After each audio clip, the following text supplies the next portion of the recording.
Aujourd'hui, le tips, c'est comment intégrer du breakaway dans sa danse. Le breakaway, c'est ce moment où quand on danse en couple, on va pouvoir se séparer et danser en solo. Donc pour introduire le breakaway, il va falloir se lâcher. Par exemple, on peut se lâcher à la fin d'un mouvement en position ouverte, classiquement le swing act. 1, 2, 3, 4, 5, 6, 7 et 8.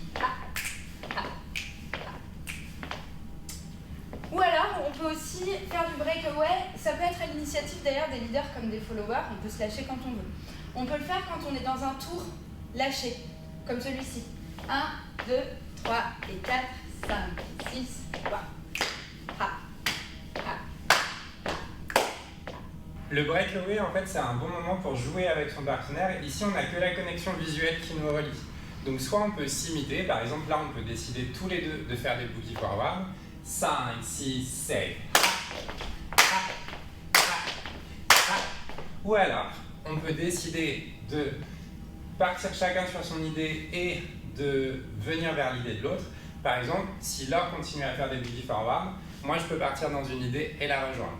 5, 6, 7, 8, 1, 2, 3. Et là, en fait, vous voyez que Laure prépare vraiment ses mouvements et du coup, moi je peux la suivre. Et en fait, ça va introduire l'idée de question-réponse. Donc, soit je laisse Laure partir, j'attends de voir sa proposition et je la rejoins. Soit moi je pars dans mon idée, je vois ce que fait Laure et je me dis tiens, je vais la rejoindre aussi.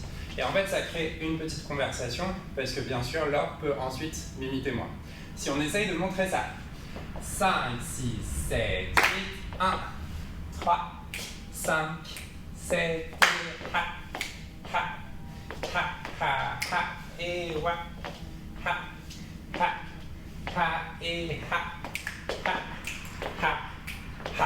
et là, ce moment, spoiler alert, était complètement improvisé.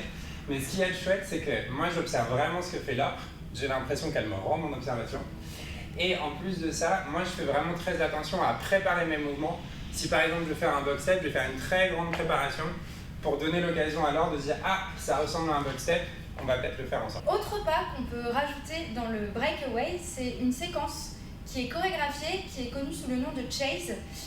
Premier enregistrement du Chase dans une chorégraphie, c'était dans Elsa Poppin. Et elle était dansée dans la séquence par William Downs et Frances Jones. Exactement. Donc on vous montre le pas, donc toute la séquence, sans les déplacements, et ensuite on vous montre les déplacements.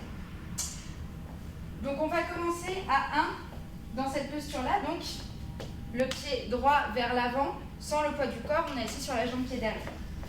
5, 6, 7, 8, 1, 2, 3, 4, 5, 6, 7, 8, 1, 2, 3, 4, 5, 6, 7, 8, 1, 2, 3, 4, 5, 6, 7, 8, 1, etc.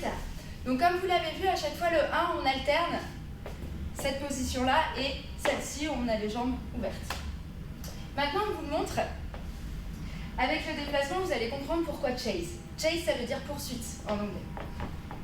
5, 6, 7, 8, 1, 2, 3, 4, 5, 6, 7, 8, 1, 2, 3, 4, 5, 6, 7, 8, 1, 3, 4, 5, 6, 7, 8, 1, 3, 5, 6, 7, 8.